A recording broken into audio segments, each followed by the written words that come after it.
Nathan, sut disgwyl blynyddoedd i arwain y tîm allan ar y cae yn uwch Gyngrair Cymru. Sut tîm adydio ac unedig bod ni wedi giro? Oedd o'n ffantastig.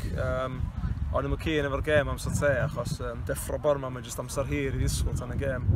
Ac gosio Ice Edge, so 3 waith efo vapor, a felly just i pasio amser. Trio cadw meddwl ar wrth y gêm, achos mwyaf ti'n meddwl amdan y gêm sy'n bell i ffwrdd, mae'n just yn chwalu pen, a ti eisiau cyrraedd y cae ac gael amlwg eto am y ddeud. Ond na, mae dod yn amser hir es ni chwarae yn uwch Gyngrair Cymru. A just y teimlad o cerdded allan a gweld gymaint o cefnogwyr yma, which oedden ni'n gwybod ddim wedi troi fyny, achos maen nhw'n ffantastig a fans gorau yn Cymru, end of. Da ni'n lwcus i gael nhw, ac da ni'n gwybod gawn ni y support trwy'r season i gyd, felly da ni wedi gweithio'n galad yn pre-season.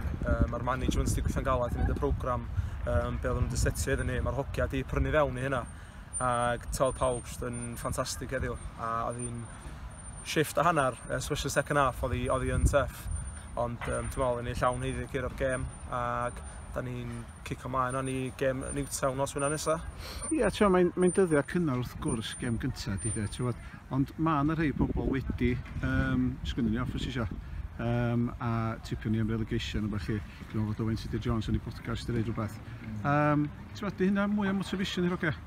Yndi, mewn ffordd, ond da ni'n angen motivation, cos da ni'n gwybod mae'r hogia ddigon da. Da ni wedi dangos y Welsh Cup bod da ni ddigon da i competio ar y lefel yna, ond rheswm mae pobl yn reit o'n i off o'n nhw, cos maen nhw'n meddwl, o ia, Welsh Cup, ti'n mynd i gael mwy o motivation, achos oes am pwysa na chdi. Ond da ni wedi dangos heddiw. Da ni wedi chwarae ffwtbol da, da ni wedi creu lot o chances, set pieces ni'n beri bywyd. So ni'n gallu fod 2-3-0 fyny. First half, cyn i'r pressure na i gyd second half, ond na, da ni yma ar diwedd, fatha dwi wedi dweud yn y interviews wedi gael yn barod, da ni yma wneud numbers i fyny, ac da ni yma i profi pawb wrong, achos y mwy o hynna da ni'n clywed, mae'n jyst mwy o motivation boost iddyn ni, achos da ni'n gwybod mae'r garfan gan ni ddigon da. Mae Kai Jones ydi fewn, a oedd o'n mynd disgwyl chwarae, oedd yn meddwl back-up i Brisi oedd o, ond efo Brisi'n cario bach o knock, wedi cael lechon y deep end a mynd i chwarae'n unbelievable heddiw dwi'n meddwl. Ac y gol dangos, safon ucha, wedi dangos mae o ddigon da i fod yma. So dim just o start 11, gan ni carfan cry yma, ond hogia ifanc sydd ar ei hen. Gan ni carfan sydd eisiau gweithio'n galad i'r clwb yma. Ac dwi'n meddwl, y togetherness da ni dangos, mae'n ni'n bell sydd yn yma. Wel, o'n iawn gofyn cwestiwn am y garfan ond ti di ateb o. Dwi'n meddwl yn glir i weld ti ddim yn gry ydi o. Be fydd y plan at wsos nesaf yma wan, ac be wyt ti'n gwybod am Newtown? Traedd fyny fori.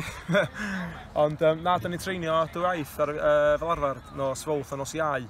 Ond dwi'n gwybod be di plan wsos yma, achos mae gêm nos Wener, so dwi'n gwybod os da ni'n mynd i treinio noson cyn gêm, efo'r trefeilio gan y neud, so gawn ni text, mae'n siŵr, fori neu dydd llun am rest o'r wthnos, ond ella nawn ni fynd dim Mawrth a dim Mechar, dwi'n gwybod, just wait and see, ond da ni'n unbeaten mis Medi yn y lig, a da ni'n bwriadu cael ymlaen hwnna fynd, gan ni'n pwysa i aros yn y lig, ond gan ni'n pwysa i fynd i curo bob gêm a gael y top 3, y top 6 na fatha mae rhan fwyaf clwbion y Gyngrair, felly da ni'n cymryd bob gêm fel maen nhw'n dod, ac fath nhw'n dweud, dim pressure, dim dangos no fee o gwbl, a jyst mynd allan â expression hynna a dangos i bob bod ni fod yn y Gyngrair. Gres, dwi'n meddwl bod hynna'n atab i bob dim o'n eisiau gofyn. Diolch yn fawr a da iawn. Diolch yn fawr, Paul. Diolch.